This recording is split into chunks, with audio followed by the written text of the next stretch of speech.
Name: Sebastian Smith. Age: 12 years. Patient ID: S4CBIO.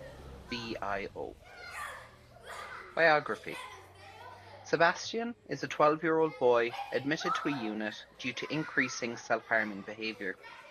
He was admitted to the inpatient unit 2 months ago and was due to be discharged today. Mental health history and presentation. Sebastian was diagnosed with oppositional behavior disorder when he was 7. He has been self-harming for the past 2 years, which includes headbanging, cutting, scratching, and reopening old wounds. He has recently been diagnosed with post-traumatic stress disorder, PTSD, which is characterized by avoidant behavior, disassociation, can be triggered by meeting new people, particularly males, and sudden changes in Sebastian's routine. When distressed, he becomes dysregulated in mood, which appears to exacerbate self-harming behavior, most frequently headbanging. He can engage in other behaviors that challenge, such as damaging a property and verbal aggression towards staff and fellow patients. Admission details. His admission was characterized by unsettled behavior, as Sebastian engaged in self-harming behavior that included headbanging and superficial cutting of his arms. This required close one-to-one observation for the first month of his admission. This has now been reduced to level 2 observation, which includes being observed at all times, but not having to stay within arm's reach of the nurse. He has not engaged in significant self-harming behavior for 3 to 4 weeks now, apart from scratching an old wound which requires ongoing dressing. His PTSD symptoms include flashbacks regarding domestic violence, dissociative states, and self-harming behavior. He has developed a therapeutic relationship with some female staff and the play therapist who have worked with him to help reduce dysregulated states and subsequent risk-related behavior. Sebastian finds nighttime particularly difficult and initially could not attend the dining room with other young service users. He enjoys playing chess and enjoys playing with this train set. He has been facilitated to leave the unit for some exercise in the last 2 weeks, which appears to have been beneficial to his mood and behavior. He was referred to play therapy, which he now enjoys but initially refused to engage with. He has also been referred for eye movement desensitization reprocessing, or EMDR, and is currently on the waiting list. Sebastian was due to be discharged from hospital today, but this is no longer the case due to foster placement difficulties related to his high-risk behavior and complex needs. While he did not make a strong connection with the foster family, who he had met 3 times, he was looking forward to leaving hospital so he could meet with his grandmother more frequently. Family history. Sebastian's parents separated when he was 6 years old, and he had witnessed domestic violence in the home prior to the separation. He has some contact with parents separately, which is supervised by Child Welfare Services social worker, but this has been inconsistent. Since they separated, Sebastian was living between his parents, but was removed from their care at 10 years old due to his father's issues with addiction and concerns for his safety due to physical abuse when in his father's care. Additionally, his mother is diagnosed with depression and has a history of suicidality. Sebastian is supported by his paternal grandmother, who visits weekly, but as she lives 2 hours away, she cannot visit more frequently. Education. Sebastian's school attendance has been poor when living with his parents and also with foster parents. When he attended, he found it difficult to make friends. Sebastian has some learning difficulties, can be oppositional with teachers, has had poor academic achievements, and can appear distracted and difficult to engage with in the school setting. Medical history. Sebastian has a diagnosis of asthma and is underweight for his age, according to his BMI. He has a poor diet and does not like most foods available in the hospital.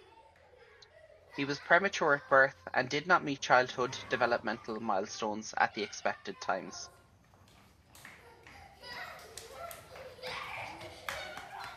Scenario: Sebastian has just been informed that he will not be discharged as was planned, and the new foster family he was due to move in with, who he has met 3 times, are no longer in a position to take him. This means a new family must now be identified and the process of getting to know them recommenced. When Sebastian was told this news, he did not respond to staff about how he felt and left the room abruptly. This scenario begins with Sebastian sitting alone at the table. There are 2 other children in the room also, but he is not engaging with them. Staff are aware that Sebastian may exhibit behaviours that challenge, and that there are potential safety issues for him and for others around him.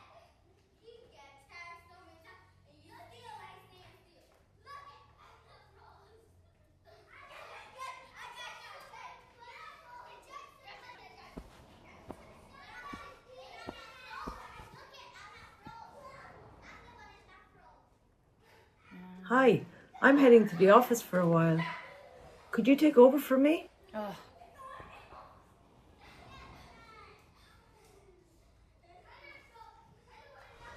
Yes, Sebastian was told he's not going to be discharged today because the foster family have now refused to take him. He's understandably upset by the news. There's nothing to report about the other children, but if something happens, remember to alert me with your wristband.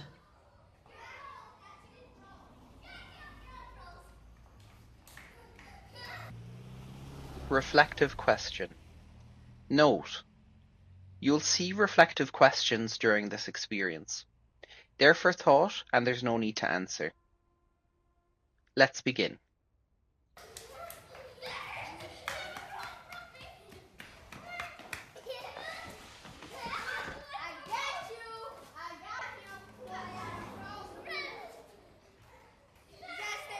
Hey.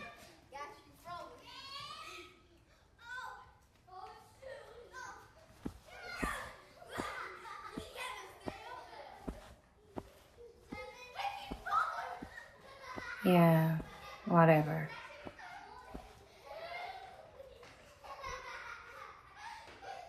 Maybe a game.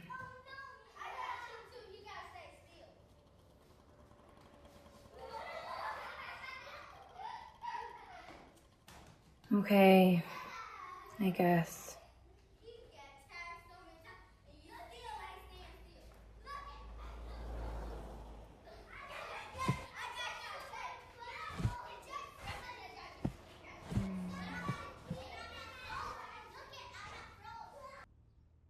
Reflective question. How might you adapt your communication to take into account a child's emotional state and foster a comfortable environment?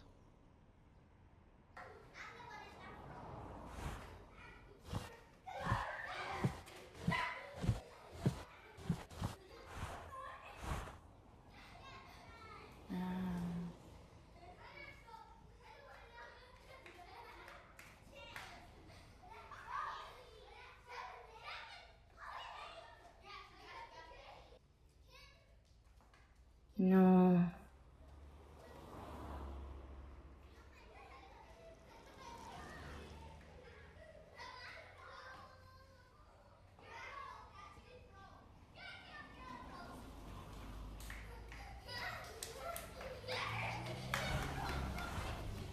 Oh.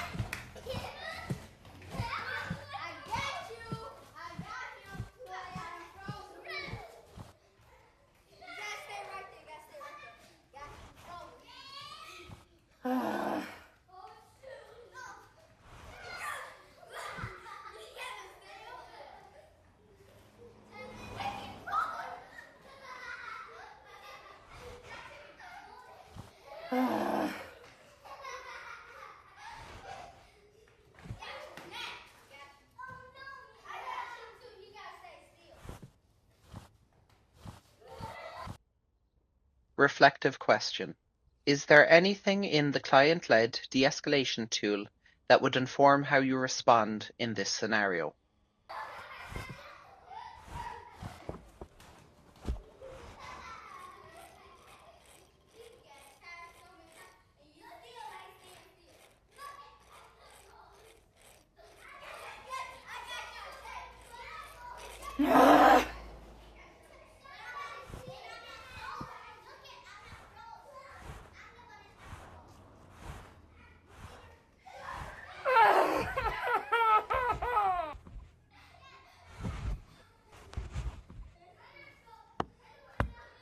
This is so stupid. I hate it here.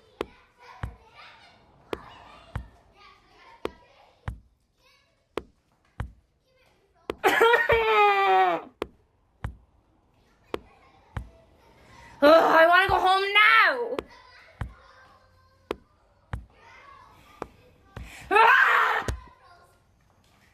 now. Reflective question. As Sebastian gets increasingly dysregulated, are you aware of how this is affecting you? Think about your physical, emotional, verbal, including tone or body language, and psychological responses to confrontation.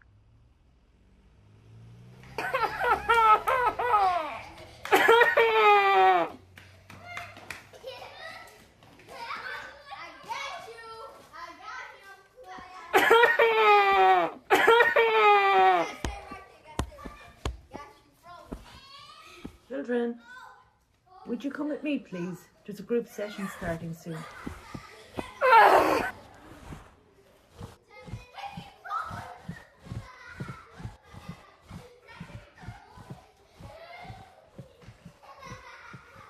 Sebastian, we're both here to help you.